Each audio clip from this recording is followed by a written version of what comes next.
Sobrang nakakagulat na balita. Grabe, Senator Raffy Tulfo, ginulat si PBBM.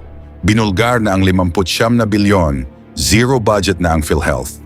Ayon sa nakalap nating impormasyon, matinding pagbubunyag ang ginawa ni Idol Raffy Tulfo patungkol sa kinukurakot na pera sa PhilHealth. Tinuro na sino nagnakaw sa nawawalang contribution, ang laki ng perang nawawala. Todo depensa si Senator Bongo sa Duterte. Grabe si Senator Raffy Tulfo, ginulat si PBBM, binulgar na 59 na bilyon. Zero budget na ang PhilHealth, tara panoorin natin. Acknowledge Senator Raffy. Do you have any opening statement po? Yes, Mr. Chair, dalawang issue. Actually, tatlo. Una, PhilHealth, and then DOH, and then some hospitals na nakita ko merong nagaganap na korupsyon. But first, like you said, kanina sa PhilHealth, I really share your sentiments to the fact na dapat taasan yung coverage ng PhilHealth para sa mga mahirap.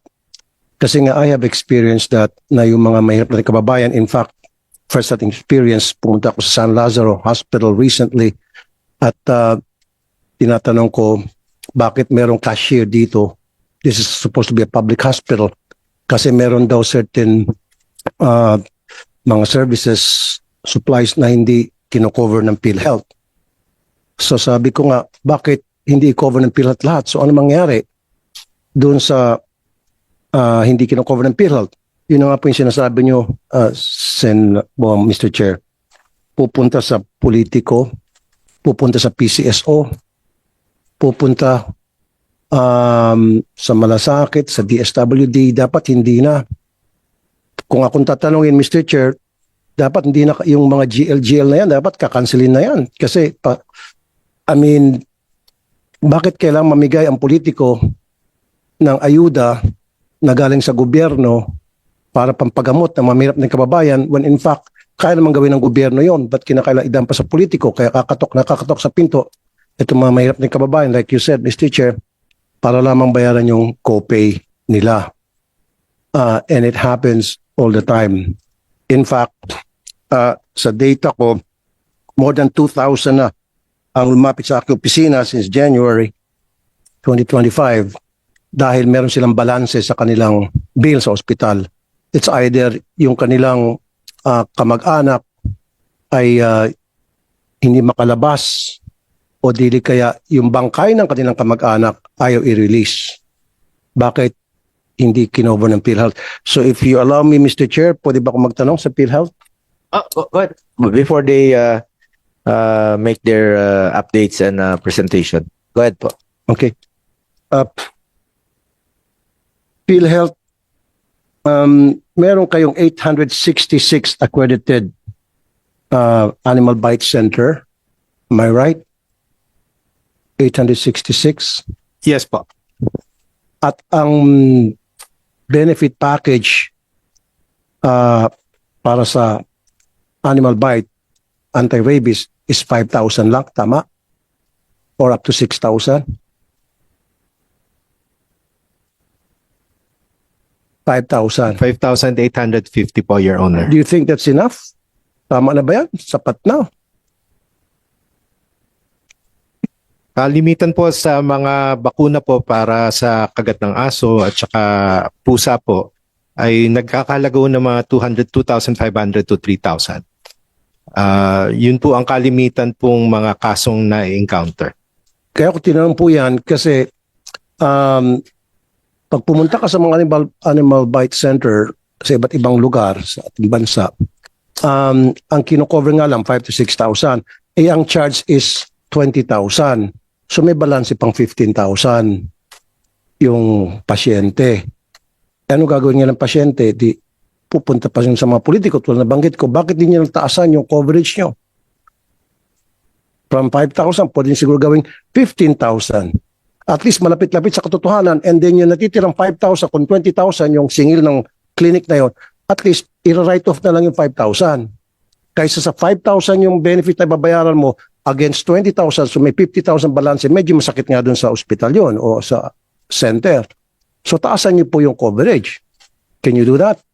Para nang sa gayon, wala na pong mamamatay na mga tao dahil sa animal bites. Kasi kadalasan yung mortality na mamatay, natatakot sila magpa-injection dahil wala silang pera.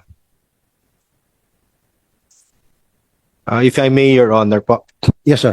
Sige po, kasi po yung pinagbabasihan po namin ng coverage, kinukuha po namin yung datos sa mga hospital at mga provider at parang kinukuha po namin yung average. Siguro po ay natataon na ripasuhin po muli namin yung aming mga datos. Exactly. Thank you, sir. So, also, kausapin niyo rin po yung mga hospital na binigyan ng accreditation na ito, tinaasa namin yung benefit package. Dapat, yung balanse, kung meron man, i-write off niya na lang, huwag niya singil sa pasyente. So, therefore, wala na dapat masisingil sa pasyente. Full pay. Yes, Your Honor. Actually po, nung una ko pong pag-upo, kinausap ko na po yung Private Hospital Association of the Philippines at ang Philippine Hospital Association. At may pagpupulong pa po kaming gagawin. Para nga po, yung pong aming coverage, lalo na po nga dun sa mga ward accommodation, ay magawa na negotiated na halos wala nang ilabas na out of pocket yung ating pasyente. Dalawang tanong na lamang po, sabi kanina ni Chairman, merong balanse, pag nagkakaroon ng balanse sa ospital, yung malapit sa mga politiko, bakit, since it's a universal healthcare, bakit hindi lang sagutin ng pilat lahat ng bill ng mga mahirap nating kababayan? Ba't pinapagod pa yung mga mahirap natin mga kababayan, mga pasyente na umikot, kumbaga around the world, after sa PhilHealth, pupunta sa DSWD. After malasakit, kuminsan pupunta sa PCSO, punta sa PAGCOR, punta kay Mayor, punta kay Congressman, punta kay Senator, etc. etc. Ba't ganun? Pwede bang gawin niyo ng paraan na i-cover na lang lahat, makipag-MOA kayo sa mga ospital na accredited, na kapag may babayaran namin, tulad sinabi ko sa animal bites, malapit sa katotohanan, ilapit-lapit namin, pero dapat write-off na after that yung balanse nang sa gayon, hindi na kailangan pa lumapit sa mga politiko, tulad nga sinabi ni Chairman, ang mga mahirap na kababayan. Is that feasible? Senator Raffy, if I may interrupt lang. Tama po si Senator Raffy kanina. Kung mas mataas yung inyong coverage sa mga pasyente, hindi na sila kailangan makaawa pang humingi ng tulong sa iba't ibang ahensya ng gobyerno. For example po, yung Malasakit Center po, it's a one-stop shop. Hindi naman siya may sariling pondo, hindi po. Ang Malasakit Center is a one-stop shop. Kumbaga, sa isang kwarto, andyan dyan po yung PhilHealth, andyan dyan po si DOH, andyan po si DSWD, andyan po si PCSO. Mag-aambag-ambag lang po sila para tumulong sa hospital billing ng pasyente. Pero kung mataas yung coverage at na-cover mismo ni PhilHealth yung hospital billing, hindi na siya kailangan humingi ng tulong sa iba't ibang ahensya ng gobyerno at hindi na siya kailangan humingi ng tulong sa mga politiko at humingi ng guarantee letter. Mhm. Kung covered po ng PhilHealth yung kanilang pagpapa-hospital. So napakahalaga po ng PhilHealth dito. Sa totoo lang, wala talaga kayong excess funds. Kasi kung ginamit nyo po ang inyong pondo, itaasan yung coverage, increase case rates, expand benefit packages, mas mababawasan yung problema ng mga pasyente. And Senator Raffy is right na dapat taasan nyo pa yung coverage na hindi na nila kailangan magmakaawa dahil karapatan po yan ng bawat Pilipino. At sa totoo lang, napakalayo pa natin. Totoo yung mga sinasabi ng mga kababayan natin, yung mga nagko-comment na ang layo pa nga natin sa full implementation ng universal healthcare. Nakakaingit po sa ibang bansa, doon libre. Tayo, hindi libre dito lahat. Kailangan mo magmakaawa. Pera natin yan, pera ng taong bayan yan. Dapat po ibalik sa mabilis na paraan. Magtulungan po tayo dito. Whether dumaan kayo sa Malasakit Center, karapatan nyo naman po yan, batas naman po yan, karapatan nyo yan, or hindi kayo dumaan, diretso na kayo. May mga hospital naman na walang Malasakit Center, kung taasan nyo lang po ang inyong PhilHealth coverage, increase case rates, malaking tulong po yun sa ating mga kababayan. Kukunti lang naman ang may malasakit center na hospital. That is 167. Ilan bang hospital natin sa buong Pilipinas? Libo-libo. Kung tinaasan ng coverage ng PhilHealth, mas kampante tayo, yung mga mahirap nating kababayan magpa-check up at magpa-hospital. At ilang buhay ang masasalbar din nyo. Dapat po'y talagang napakahalaga po rito. Lalong-lalo na po ang PhilHealth at ang DOH to work together. Napaka-importante po nito. At nandito po ang ating principal sponsor ng Universal Healthcare Law na ang layunin po niya ay talagang mapaibsan, no? Mabawasan yung problema ng kababayan nating mahirap, yung mga pasyente po. At magiging malaking parte po ang PhilHealth dyan sa mga susunod pang taon. Kaya kami bilang mambabatas, sinusuportahan po namin ng PhilHealth dito.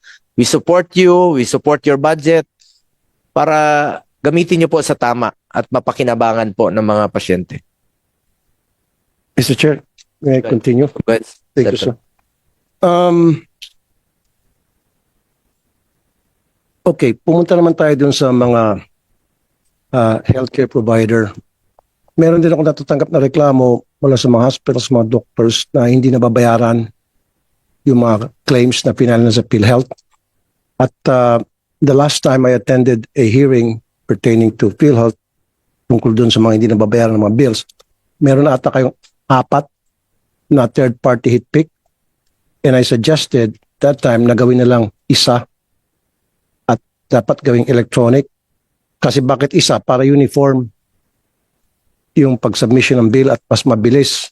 Kasi kung 4, meron yung isa dyan mabilis, meron isa dyan mabagal, meron isa dyan pabalik-balikin ng yung bill, babalik ulit sa doktor kasi kulang pa ng mga dokumento, etc. etc. Ano po nangyari doon, Dr. Mercado? Sir? Salamat po, Your Honor.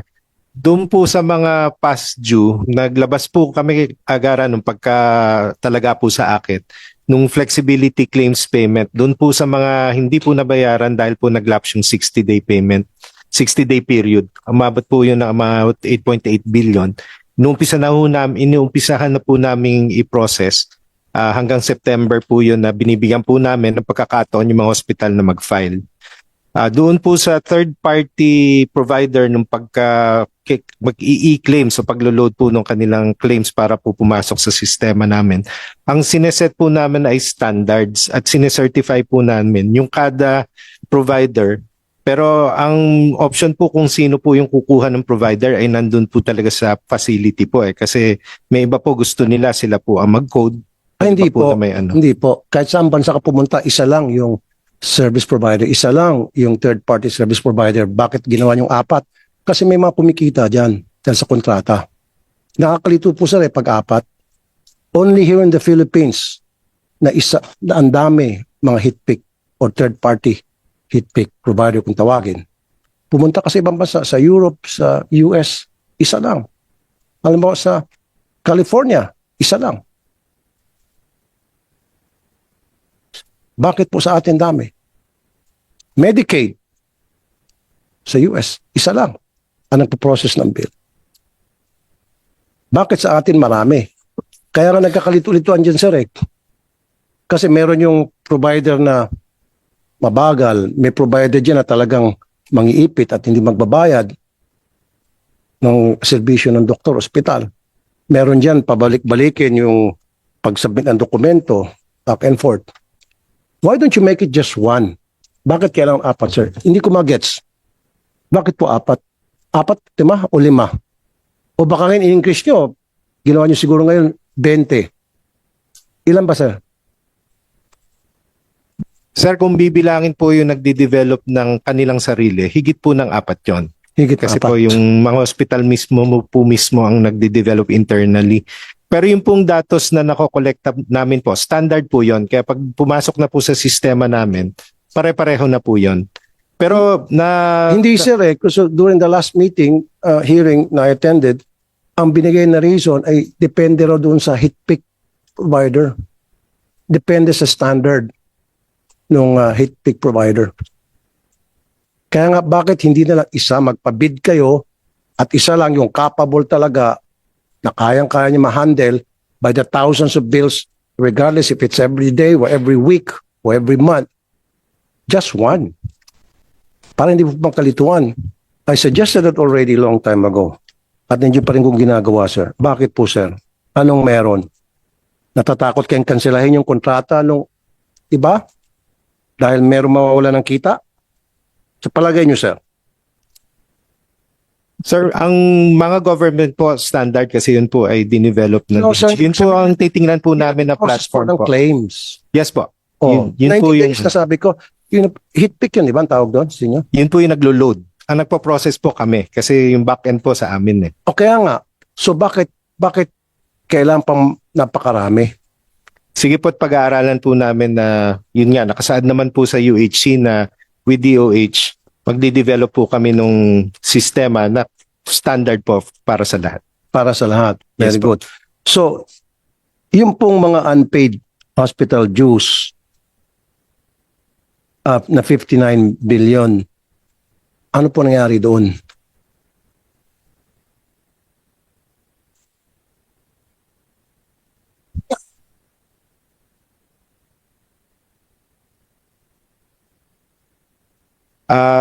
Yung pong I think parte po nun yung 8.8 billion na nabanggit ko kanina.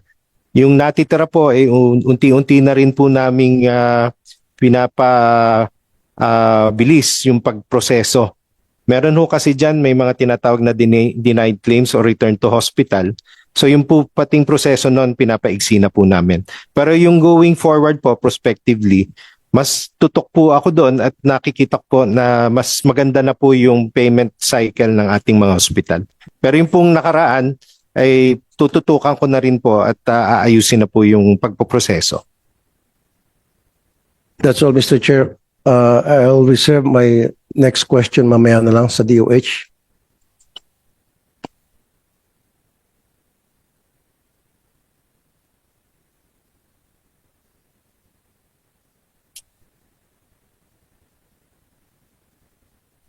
Sir, Sabi ko mamaya na meron pa sana ang question. Okay, go ahead po.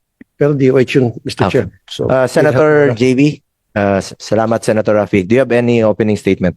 Yes, thank you, Mr. Chair. Gandang hapon po sa inyo lahat.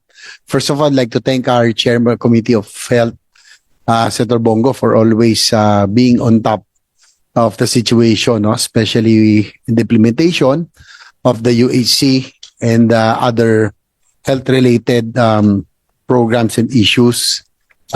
Next week, by the way, for the information of our DOH family and PhilHealth, we will be already scheduling the bicameral conference committee on the universal healthcare amendments, which specifically, which was already mentioned. Nabanggit na po ni Senator Bongo kanina na isa po sa salient features or provisions or main provision is the adjustment of the rates, no? Because being the principal sponsor of this measure, nobody foresaw the pandemic coming, no? Kahit na medyo matagal na yung pandemic, but I think some are still recovering. So that's the reason why we need to adjust, no? Kaya nga, I was hoping that DOF will be here, but anyway, they have already taken a position that if possible, status quo, Mr. Chair, no? Gusto nila 5% at present, pero sa amin po, nag-agree kami ni Chairman Senator Bongo na kahit ma-adjust natin ng konti, no? At least to allow our yung pong mga direct contributors o yung pong mga employees na talaga nagko-contribute dito na kahit paano naman makabawi-bawi muna, no? Because some are still reeling from the pandemic. Anyway, we will be asking siguro sa PhilHealth later on. I asked the new president, Dr. Edwin Mercado, no? Kanina we were on the sidelines and we welcome you.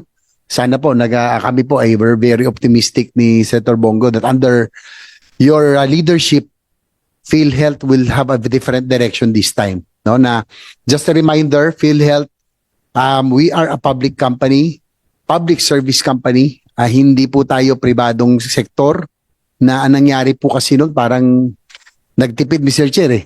Sa halip na yung pong pera gamitin para po itulong, no, which is what the universal healthcare intention is, para po yung out of pocket expense ng bawat Pilipino ay mapababa.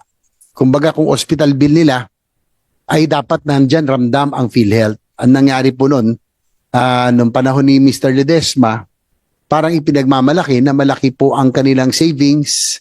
Hindi po tayo, paalala lang, hindi po tayo pribadong sektor na kinakailangan pagmamalaki nating savings. Matagal na rin po ako sa gobyerno, nag-local government kami.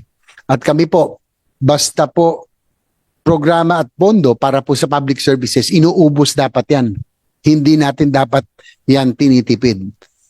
First of all, siguro Mr. Chair, ang tanong ko lang, nabanggit nyo kanina, yung case, ang lagi kasing sinasabi ng PhilHealth, no, na they cannot do anything about it. Kaya mababa yung participation sa bawat hospital billing.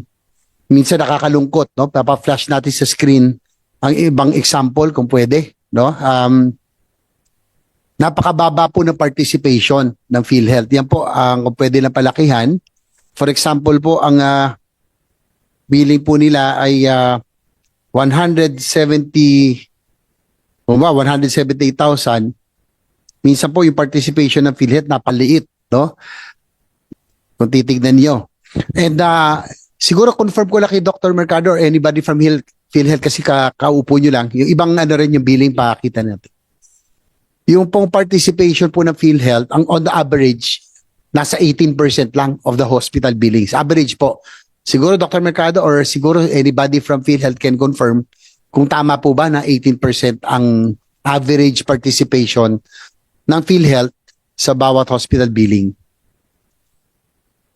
If I may, Senator JB, I agree with you, no? Sinabi niya kanina na ang PhilHealth po ay hindi yan pribadong kumpanya. At aside from that, tandaan nyo lang po ito, PhilHealth. Ang PhilHealth po ay para sa health. Kaya nga po may health nakalagay dyan. At hindi po negosyo ang PhilHealth. Insurance po yan na meron pong masasandalan ng Pilipino. Pangalawa, ito pong nabanggit ni Senator JV, sample lang po ito, buti na po, naka 18% pa. Yung ginawa kong halimbawa kanina, less than 1% po yung sinagot. So, there may be different cases ninyo, no? Sabi nyo nga, 9,000 case rates yan na inyong pinag-aaralan. So, maaaring dito, less than 1%, ito 18%.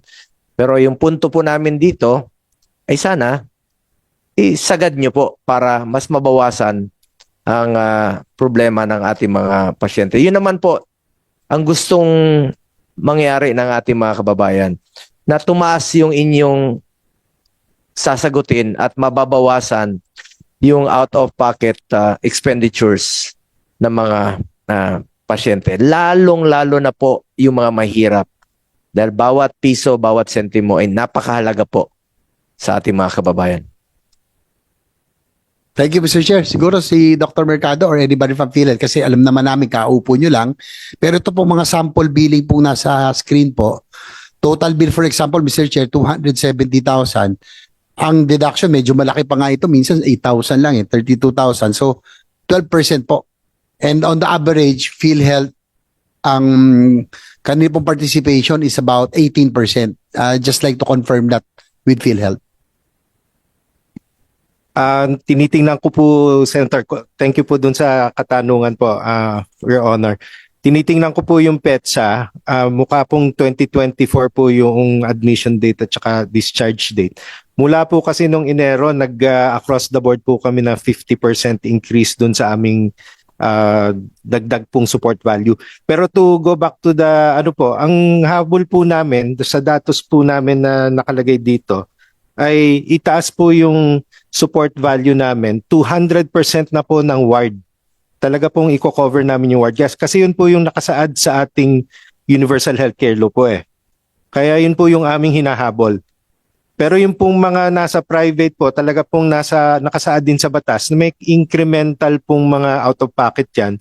Depende na po doon sa tinatawag na accommodation incremental expense ng mga hospital po. Pero Well, sa ngayon po, malayo pa, medyo hinahabol pa po namin yung 100% sa ward po. Well, first of all, Mr. Chair, that's a welcome development. Ano, pag upo nyo, tinaas nyo na po. Magiging zero balance billing na ibig sabihin, pag nasa ward ang target ho ng PhilHealth na wala nang babayaran. Yung mga indigents, PWDs, and senior citizens. No? Yan naman po ang intention po natin na lalo-lalo yung mamihirap na walang babayad kung pwedeng zero balance billing na wala na silang ilalabas ay yan po ang ating target. Ito po, isa pang sample, no? Sa private hospital, 1.5 million ang bill. Ang sinagot lang po ng PhilHealth, 10,700. So, 0.69% lang ho. No? So, may mga ganitong kaso, para lang po sa kaalaman ni Dr. Mercado, I know that you're just still new, but we are hoping.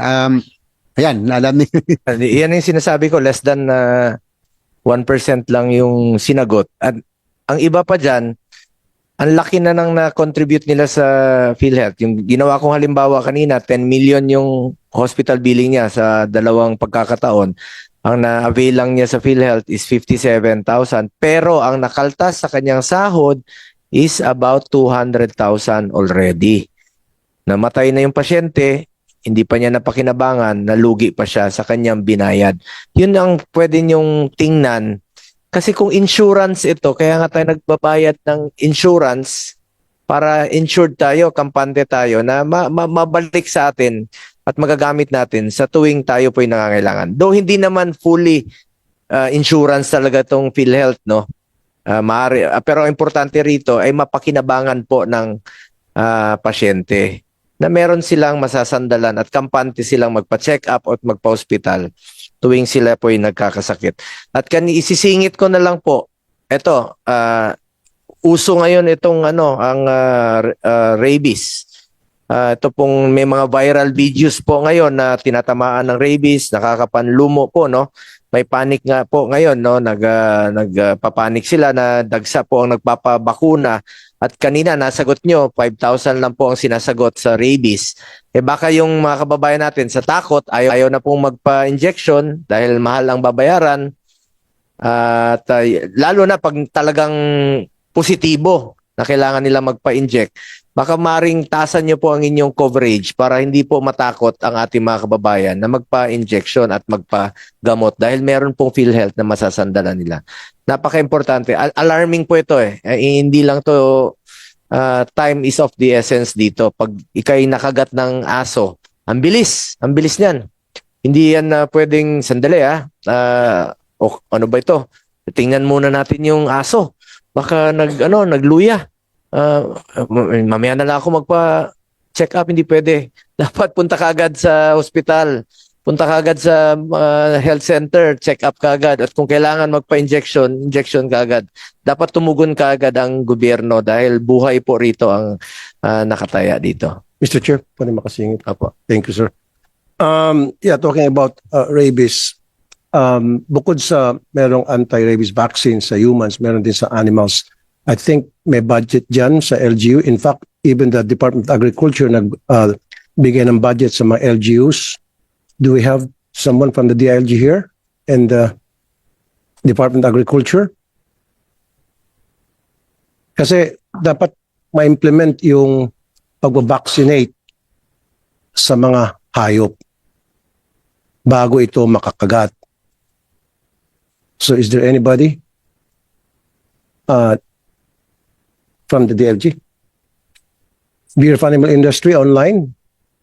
Sir? Okay, meron ba? Kasi mas maganda yung approach na i-vaccinate natin yung mga pets. Base po sa data, parang more than 50% ng mga nakakagat at nagpapa-injection ng anti-rabies vaccine ay mga pets.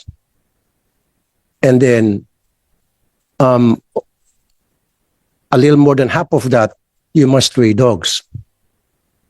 So dapat, yung LGU, alam ko nabigyan ng budget yan o may sariling budget yung LGU, nagbibigay ng libreng anti-rabies vaccine sa mga pets ng mga mahirap nating kababayan.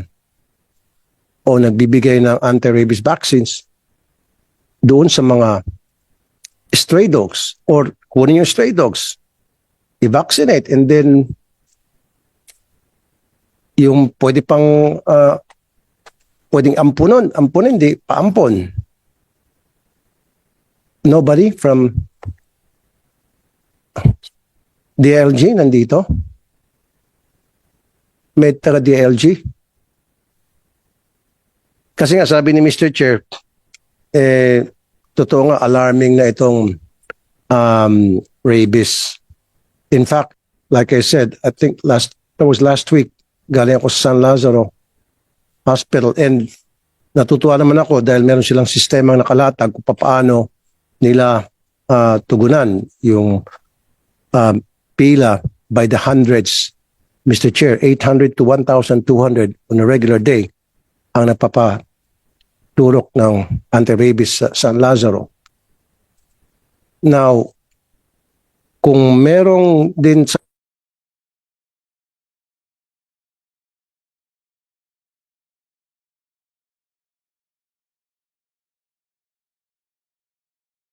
mga namamatay sa rabies. Attorney Monsalud, are you there online? Kayo po, DILG?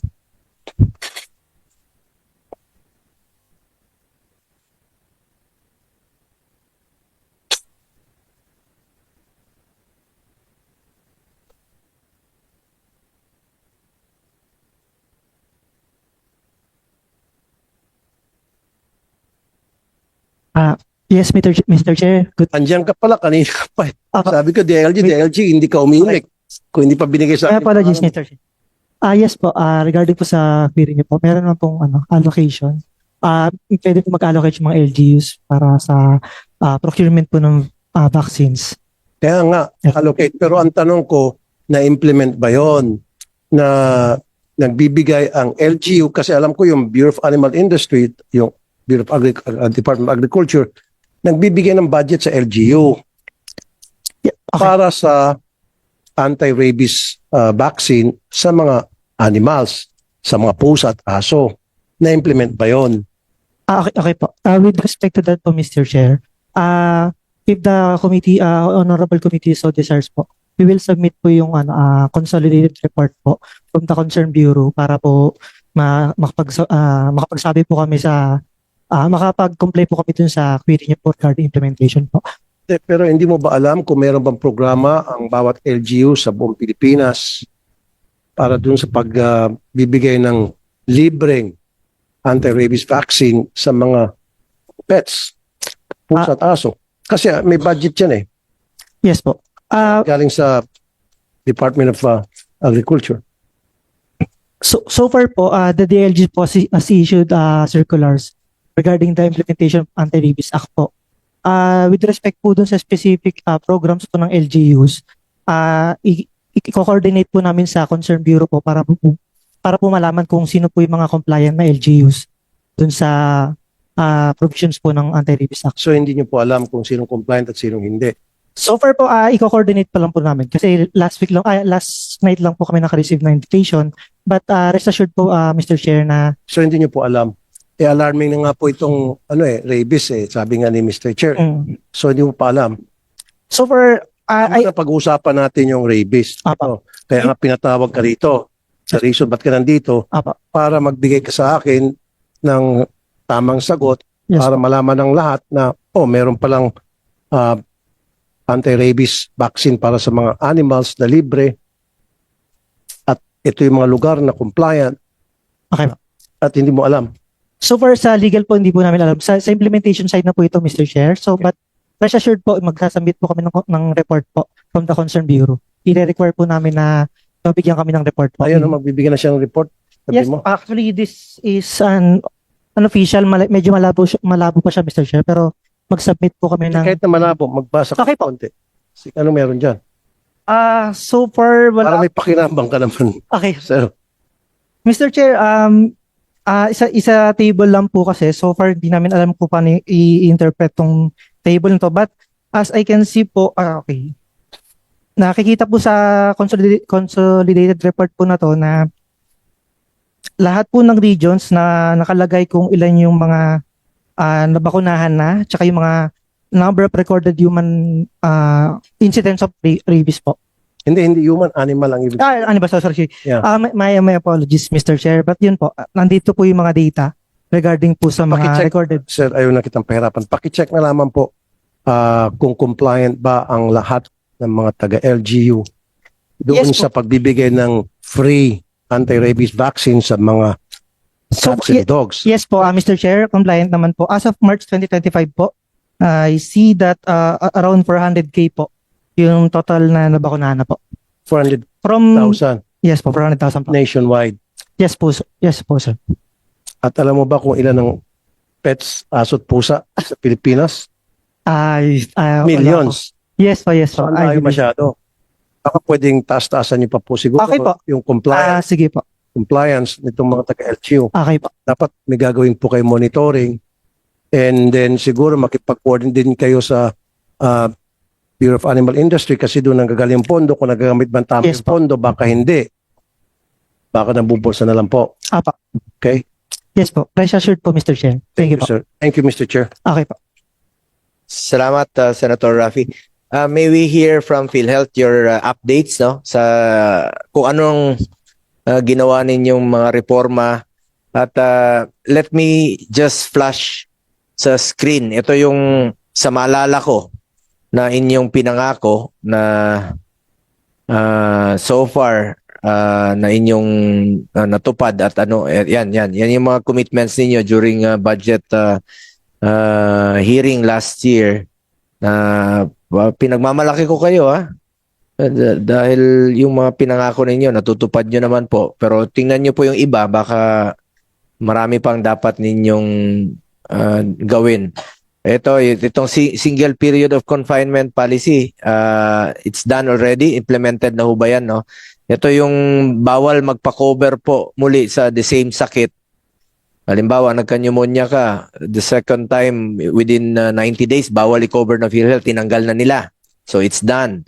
Ito pong 45-day benefit limit policy, tinanggal nyo na po yan. So ibig sabihin, hindi na limitado sa 45 days ang inyong coverage. Salamat. Ito pa ang importante rito. Ito pong inyong pinangako to introduce emergency packages in lieu of the 24-hour confinement policy na kailangan magpa-admit ng 24 hours ang mga pasyente bago ninyo i-cover. Pambili na lang sana ng gamot. Naging blurred. Huwag niyong i-blurred. Baka sabihin hindi nyo to pa rin yung pangako nyo. Yan. Para maklaro ng mga kababayan natin. Yan. Yung importante po yung inyong pinangako na yung i-repeal po itong anti-poor policy such as 24 hours confinement policy. Sabi nyo, mag-introduce kayo ng emergency packages para hindi na kailangan magpa-admit ng 24 hours. Pambili na lang ng take-home medicine kesa naman magpa-admit sila ng hindi kailangan. So, pinag-aralan nyo na po yan. I'm sure. Sana meron na kayong updates yan. Mahingi sana natin. Ito pong dental benefit package. Yan, sinulong rin yan ni Senator Rafi noon na yung check-up sa ngipin dahil sa amin sa mga probinsya, iba, sinulid ginagamit pang ibot sa ngipin. O yan, Mr. Chair, makasingit. pinush rin po yan ni Yusek Chong noon. Yung sa pustiso, natupad na po ba yun? Yung libreng pustiso? Parang hindi pa yata kasama yung pustiso. Hindi pa yata. Parang check-up lang po ito. Please explain nyo po, PhilHealth, kung anong benefit packages sa dental ang pwedeng i-avail ng mga kababayan natin. Check-up sa mata. Sabi nyo. At libre salamin. Mr. Chair, Opo. kasi maraming pupunta sa akin sa Action Center ko, mahirap ng kababayan, na nangangailangan ng pustiso. Sinabi ko na sa pilit to nung dati, sabi nila pag-aaralan daw. I think the predecessor of Dr. Edwin Mercado, what happened to it? Diba? Si Yusek Chong nandito noon na sabi, sige, pag-aaralan. So hanggang ngayon, napalitan na, ikaw na yung bago, pag-aaralan nyo pa rin. Dapat magbigay tayo ng libreng pustiso, lalo sa ating mga senior citizens. Maski na hindi senior citizens, mahirap na kababayan because, tingnan nyo, yung taong walang pustiso, dalawa yan mahirapan siya makahanap ng trabaho. Pangalawa, nabubuli siya. Nawawalan siya ng self-confidence. Pangatlo, hindi siya nakakain na maayos. Yung nutrients, hindi na pupunta na maayos sa kanyang katawan. Because kulang siya ng ngipin para ma-process, ma-chew yung food. Bakit din lang tayo magbigay ng libreng pustiso? Pinangako ko na po yan sa mga pupunta sa Action Center. Sabi ko, sabi ng PhilHealth, pag-aaralan daw nila. So, sir, bago ka mapalitan, siguro kailangan may push. Parang legacy mo, sir, di ba? Para kung halimbawa wala ka na sa PhilHealth, kunyari, mapalitan ka na, o akin yan. Di ba? Di ba, Yusek Chong? Why don't you do that, sir? At least yung sabi mo yung libreng palinis, Yes. Thank Tama you. na po yun. tinupad niyo po yung pangako niyo. In fairness doon sa dating secretary, what's his name? President Mr. Emmanuel Ledesma, no? Ledesma, sinunod niya. Dami niya mga sinunod na sinabi ko sa kanya. Pero ito na lang po isa, yung hirit ko pustiso. Pwede ba? Dr. Mercado? Sir, pag-aaral. Pag-aaralan naman. Meron na ho kasing dental packages, pero yun pong affiliation ng mga dentist ongoing pa po. Kasi kailangan pong ma-accredit din yung mga providers. Meron na ho dun sa Philippine Dental Association din po kaming kausap. Bakit daw kailangan ng affiliation? Kasi po may kontrata po sa pagitan po ng PhilHealth bilang nagbabayad at saka po meron din. Na-implement yun na ba yun? Yung para mag-invite ng mga dentist na magkaroon ng affiliations Yes po. sa inyo? Yes po. So ilan na po ang nag-submit? Of course, lahat ng dentist yan magsasabi ng oo. Kasi dagdag income. Mr. Yusek? Mr. Chair, if I may share also, when I came into DOH, wala pong accreditation or how do you call it? Accreditation ang mga dental facilities. So hindi po sila makaka-claim sa PhilHealth because it is public funds that we will be dispersing. So when I came in, although that's part of the UHC law, Section 27, if I am not mistaken, na kailangan lahat ng health facility should be regulated to meet up with the standards. So ngayon po, the AO is upcoming. Final revisions na lang daw po. And then, it's not under my cluster po kasi. So, Teka mama, bago ko makalimutan. Di ba, meron na kayong dental package, libre.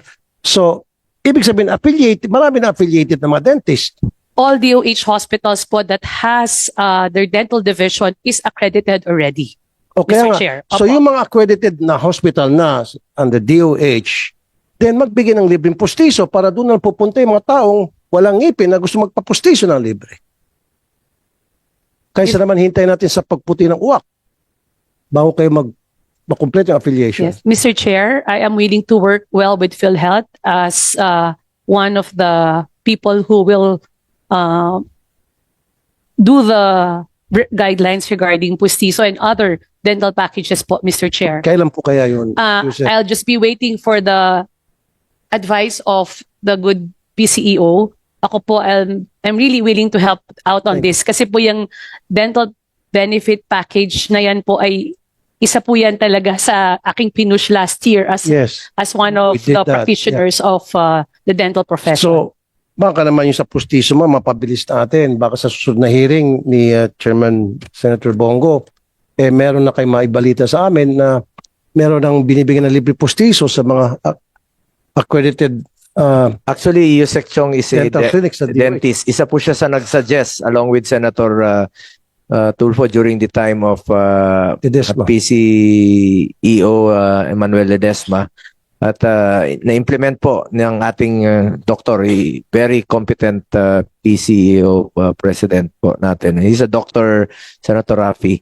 And I'm sure pag-aralan niyo po ito na sana po totoo po yun, no? Mapakinabangan rin po ng mga kababayan natin dahil napaka-importante po itong dental. So sa ngayon, pwedeng i-explain niyo po sa mga kababayan natin ano bang pwede nilang ma-avail ngayon dito sa dental benefit package. Speaking of postiso, may lumapit po sa akin sa Cebu 2 years ago, humingi ng postiso. Hindi naman po siya kasama sa mga package. Napilitan po ako na maghanap po ng dentista doon sa Cebu dahil napangakuan ko po. So sana po ma-consider nyo po ito na mapag-aralan na masama. Not only check-up, but itong mga pasta. Kasama ba ang pasta ngayon? Hindi po. So, ba't hindi yan natin isama yung pasta? Yeah. Actually, Mr. Chair, nung unang nag-meet kami and moving forward po kami, ang next namin is the restorative.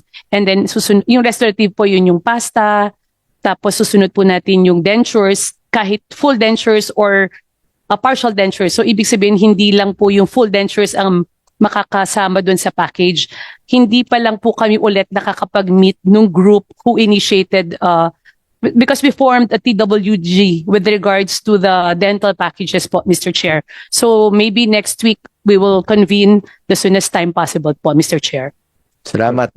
Totoo po yun. Malaking bagay po yun. Magiging legacy nyo po yun sa ating mga... Just like you said, Mr. Chair, sa office ko, sa Action Center ko, almost every week may pupunta roon ng mga humingi ng tulong sa pustiso.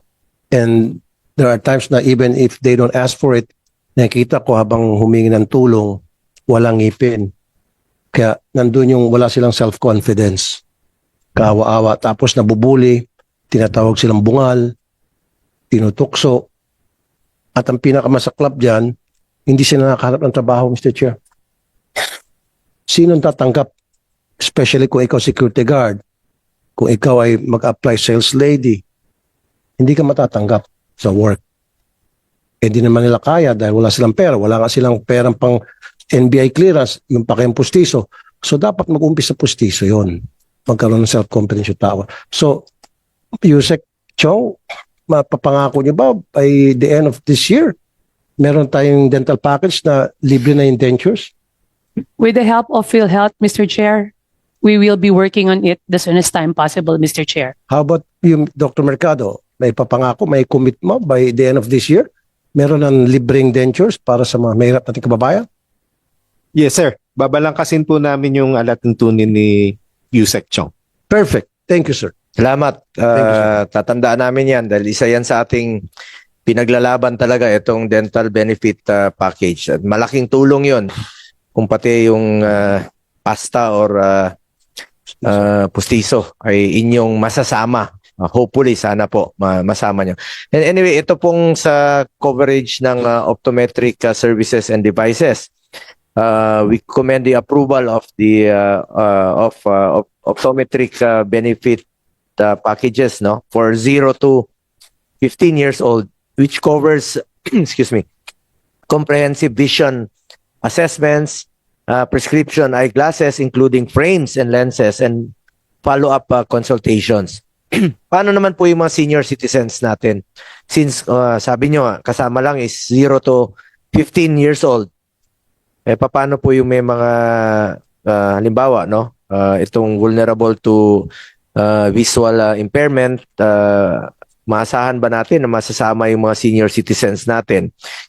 Anyway, itong sa inyo naman, early detection or prevention. But how about the senior citizens? Sila po yung mas nangangailangan ng libreng salamin.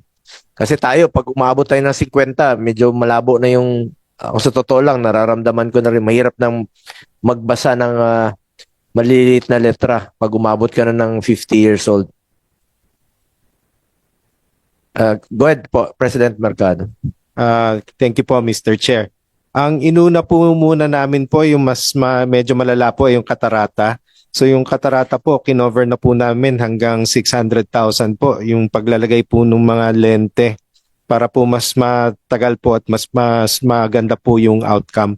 Pero aralin po namin ngayon dahil tapos na po yung curative nga, ano naman po yung gagawin namin po doon sa preemptive, which is the eyeglasses po. Chuchi Makasingit, how about dun sa ear exam? Pati yung hearing aid. Meron ba kayong programa niya na libre? You should have. If I may. Go ahead po, sir. Sir, if I may, thank you very Pinangako much. sa akin niya dati ni Dr. Ledesma na magkakaroon ng programa na libre yung check-up sa tenga at libreng hearing aid. So parte po nung newborn screening po, yung pagsiscreen po nung tenga. So yun po ay may hearing test na kino-cover po ng PhilHealth para po ma-detect yung maaga pa lang yung mga batang may hearing problem. At covered po namin yung paglalagay nung hearing aid po sa mga bata po. Sa mga matatanda po. Yung una po nga namin po ay yung mga curative po yung mga operasyon. Okay lang po yon, of course. I applaud you for that. Pero dapat magbigay din kayo ng hearing aid para sa mga senior citizens, lalo na. Isa rin pong kailangan pong daanan ng aming mga i-cover na mga technology packages po ay yun din pong approval ng Health Technology Assessment Committee. So yun po ay nakasaad din sa batas natin na pinag-aaralan po yung mga technology po na talagang meron pong visa para po bago namin bayaran. So ibig sabihin hindi mabisa ang technology na hearing aid? Para makarinig yung tao? Yun po ay titiyakin pa po muna namin kung meron na pong nakalista doon sa No tala sir, po kung ng- gusto niyo po sir, kaya nyo gawa ng programa na yung hearing aid ay pwedeng just like sa dentures na maging libre na para sa mga senior citizens natin. Okay yun. Sabi mo nagbibigay ka ng hearing aids sa mga bata, di ba? Technology. So anong pinagkaiba ng hearing aid sa mga bata versus hearing aid sa matatanda? Hearing aid is hearing aid. Come up with a program, sir. So at the end Sige of this po. year, sir, sisingilin ka namin, bukod sa postiso, libreng hearing aid sa mga senior citizens. Kahit na hindi senior citizens, sa mga hirap nating kababayan, na kailangan talaga ng hearing aid, sir. Okay, sir? Salamat. Salamat, Senator Raffy. Ito, balikan lang po natin yung pinangako ninyo. Ito yung coverage for assistive devices such as wheelchairs. Paki-check lang po no, kung na-implement nyo na. It's done, written here. It's done. Itong check-up sa mata, libreng salamin, emergency outpatient services, inclusion of the diagnostic tests such as CT scan, PET scan, MRI, angiogram. Napakahalaga po nito. I heard na pag emergency cases, sinagot nyo na po 500,000 o pag heart attack. Am I correct? So heart attack, pag hindi pa nag-heart attack, wala kayong prevention na baka mas maagapan, na mas maaga. Baka pwede nyong pag-aralan yan. At ito, napakahalaga, chemotherapy. Ang hirap pong may sakit sa cancer, no? At itong chemotherapy, I heard ng inyong cancer fund ay underutilized ang DOH. Please check nyo ng mabuti na it's underutilized kasi maring masagot nyo po ito sa Ted Herbosa. Sabi nyo maraming mga dapat na sundin na guidelines. Bakit hindi nyo luwagan yung guidelines para ma-utilize nyo itong cancer assistance fund kesa naman mabalik yung pondo sa National Treasury na hindi mapakikinabangan. Sa totoo lang po, ang daming hospital, ang daming mga cancer patients na nangangailangan ng tulong pa rin hanggang ngayon. Hindi lang nila alam kung saan sila pupunta.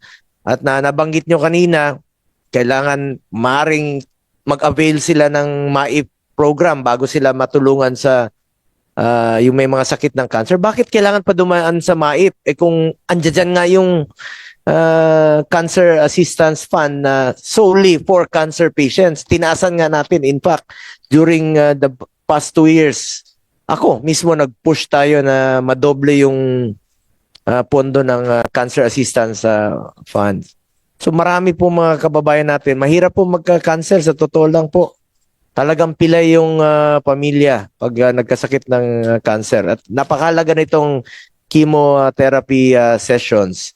Paano nyo ba mapakinabangan yung cancer assistance funds na hindi masasayang at mababalik sa National Treasury? Sisingit ko na lang po while discussing all of this, Secretary Ted, about this cancer assistance fund. Thank you po, Mr. Chair. Meron tayong Cancer Assistance Fund sa GAA ng Department of Health. Ito po ay naitalaga dahil sa ating National Cancer Act. So, ang naging problema na nadatnan ko, iilang centers lang ang inaccredit ng ating regulatory facilities to disburse this Cancer Assistance Fund. Nung una parang 7 tapos naging 36. Pero 87 po ang ospital na pinatatakbo ng Department of Health. At ang cancer po number 2 sa causes of death ng Pilipino. So sabi ko talagang hindi ma-access yan kasi nga ang lalayo pa ng mga regional hospital natin kasi hindi naman yun talaga eh. So iniisip namin ngayon, una sabi ko luwagan na yung pag-accredit basta may oncologist at merong doktor kasi kinabit nila sa facility pag-license ng facility to be a cancer center. Kasi yun yung nakasulat dun sa batas. Sabi ko, di luwagan nyo basta may oncologist na pwede mag-provide ng chemotherapy, kailangan pwede yan. Tapos pag available din yung mga MRI, CT scan, kasi yung Cancer Assistance Fund, hindi lang sa gamot, pati sa diagnostic po, pwede siyang gamitin.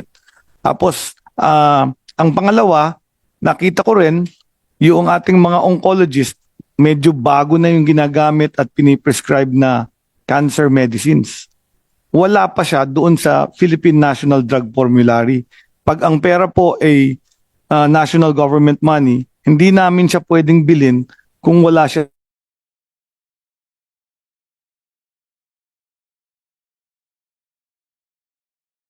ginagamit ng mga oncologist. May iba silang preferred, mas bago, mas epektibo.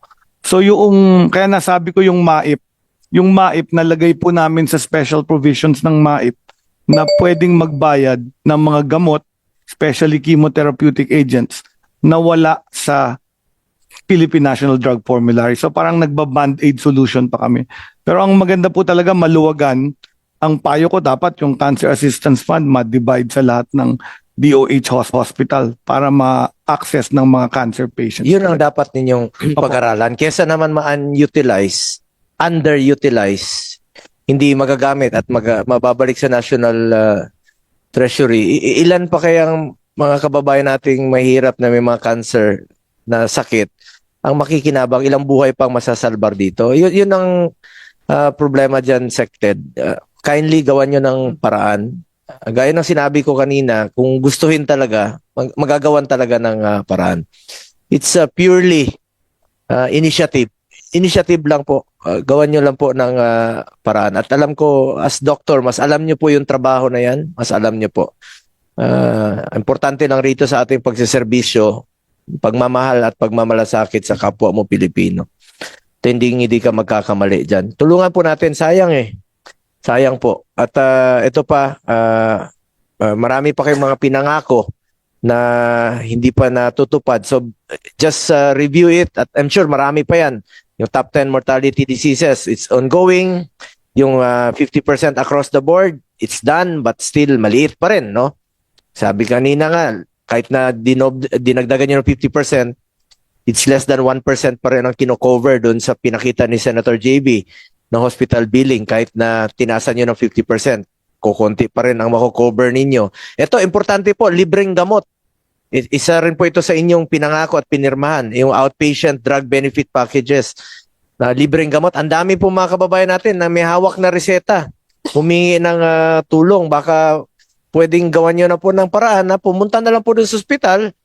Covered naman ito ng PhilHealth, lalo na po yung mga basic medicines po na hindi na nila kailangan pang magmakaawa sa amin, sa politiko, kahit kanino, sa mga officials, para i-avail po yung libreng gamot. Ito lang po ang tandaan ninyo parati. PhilHealth, para sa health po ng Pilipino. Baliktarin nyo. Health po ng Pilipino. PhilHealth, health ng Pilipino. Hindi kayo magkakamali pag yan ang parati nyong isipin. At yun po, marami yung inyong pinangako. Balikan nyo lang, tuparin nyo lang, at ako bilang chairman ng Committee on Health, tututukan ko po ito, ang inyong mga pangako hanggat hindi nyo po natutupad ang inyong mga ipinangako. Mr. Chair, Go ahead po, Senator JB. incidentally, bago tayo mag-move on, nabanggit na rin po yung tungkol sa cancer because I was also the principal sponsor of the National Integrated Cancer Control Act, and yung implementation to, Secretary Herbosa, was just 2022, no? So medyo bago pa. So we're still in the, kumbaga, may birth pains pa. At first, Mr. Chair, 500 million lang nalagay natin sa Cancer Assistance Fund. Now it's 1.2 billion. And sayang naman, Mr. Chair, malaki-laki rin yung 1.2 billion kung magagamit, if it can be utilized. Siguro na po, Secretary Bosa, just let us know kung kinakailangan, if we need to make an amendments para po mas papabilis. Gaya na sinabi niya, we are as the sponsored author, mas gusto natin ma-utilize to because alam mo, pag cancer talaga, parang kaya nga natin pinasa itong NICA is to give chance kasi pag may cancer, minsan parang nawawala na pag-asa. So sayang naman 1.2 billion if we will not be able to utilize, no? So let us know if any amendment are needed para po mas maging madali para sa inyo so that a lot of cancer patients, especially Filipinos, can avail of the cancer assistance fund. Salamat po, Senator. Gusto ko lang sana i-report, talagang chine-chair ko yung National Integrated Care Council kasi may council yan. And talagang doon ko nalalaman yung mga problema. So, as you said, bago pa lang siya, so marami pang birthing pains into its implementation. Pero malaking tulong po. In fact, ang nakita ko, malaki pala ang incidence ng cancer na late stages. Ibig sabihin nun, mahina tayo sa screening. So, ang tinututok ko ngayon, number 1 cancer sa babae, breast. Magkaroon ng mammography at sabi ko nga sa PhilHealth, gawing libre na yung mammogram every year sa ating mga babae 40 years old. Ganun din yung sa cervical cancer, yung pangalawang cancer. So, sa cervical cancer, nakakuha naman ako ng pera kay President para sa HPV vaccination. Kasi yung bakuna, yung cervical cancer, mapiprevent mo with vaccination of our 9-year-old children. Pero ang epekto nun later pa, pag tumanda na yung ating mga babae. Pero importante pa rin yung screening. So, gusto naming ma-shift talaga yung pera na na-allocate na 1.8 billion para more on screening, early detection, early treatment, mas maganda ang resulta po. Yes, Sir Chair, Secretary, that's good also, no? Medyo nakakabahala din na marami late stages na ang detection. So, one of the aims, Mr. Chair, of the UHC, the NICA, is yung prevention. So, if you can utilize para po earlier stages, if we can, also information campaign, if we can improve yung sa screening, sa yun nga pong mga check-ups, no? If we can use it para sa prevention. Kasi it will save us much funds, money, kung ma-early detection eh. Kasi pag lumala na, that's costly for the family and for government as well. Di ba? Magastos para sa atin. So, Mr. Chair, with your indulgence, balikan ko na po siguro si PhilHealth. Yung pong case rates po natin kasi ang nangyayari, no, yung participation kanina, as I mentioned, 18% ang average, pero minsan may 1%, 10%. Yung pong lagi kasing nagiging rason ng PhilHealth is yung they cannot do anything about it because yun lang po yung case rates. So, ang tanong ko lang kay Dr. Mercado, as the new PhilHealth head,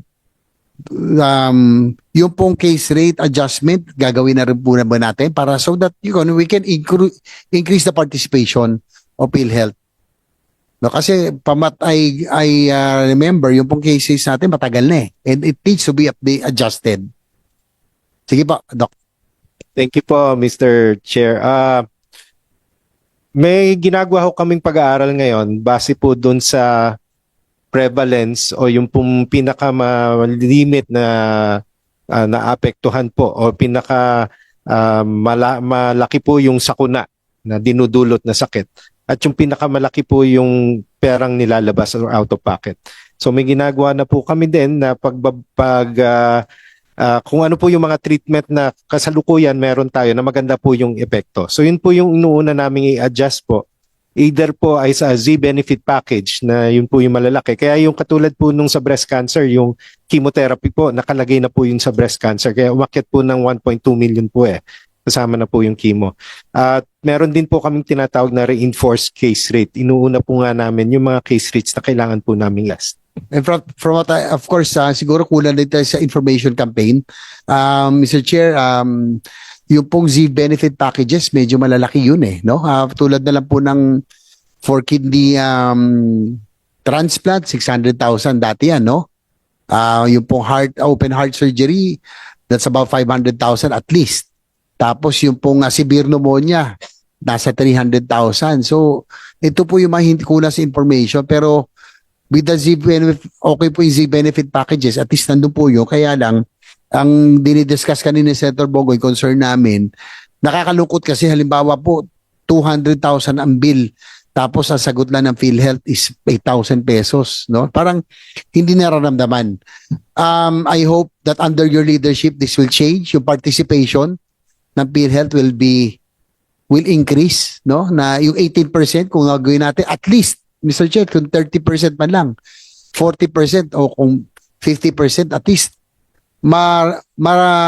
masarap sa pakiramdam ng ng pamilya at ng pasyente na halimbawa 200,000 yung bill nila, kung sinagot ng PhilHealth at least 70,000 to 100,000, para ang laking bagay nun. So I'm hoping that the PhilHealth under your leadership will change, will adjust the case rates, no, so that yung participation natin will increase. Again, our target, alam naman na ni Chairman Bongo yan, ang target natin, yung out-of-pocket expense of every Filipino, dapat po mapaliit natin. And that's the aim of UHC. And I know under your leadership, we're confident that PhilHealth this time will be on a different direction. No, na dapat ngayon maramdaman. And I'm hoping the administration, yung gobyerno, kahit na sinong administrasyon o gobyerno, pag yung public service na, yung health services natin is successful, malaking bagay, ang gandang nun, that will be a big plus to any administration or for government. Kasi nararamdaman ng tao eh. Hindi naman natin ini-expect na 100%. But at least yun, 30% or 40% or 50% at least participation, malaking bagay na po yun. Dr. Mercado. Salamat, Senator JB. Tama yung punto ni Senator JB. Tayo naman dito, hindi naman natin in-expect na totally kaya niyong sagutin lahat ng hospital billing. Sa dami ng cases ninyo, 9,000 cases. Ang punto lang namin dito is isagad nyo po ang inyong tulong. Hanggat kaya, isagad nyo na po. Isagad nyo na po yung tulong ninyo sa mga kababayan natin na wag na kayo magkaroon ng excess funds. Kung meron kayong excess funds, tulong nyo na lang sa mga pasyente. At ang target nyo dapat is to lessen the out-of-pocket expenses ng mga pasyente. Tandaan nyo lang parati yung word, PhilHealth, health para sa Pilipino. Diyan lang tayo umikot po. Salamat na Senator JB. Ngayon, ikaw bilang Pilipino, ano ang masasabi mo at reaksyon sa balitang ito? Mag-iwan ka ng komento sa ibaba at atin pong babasahin isa-isa.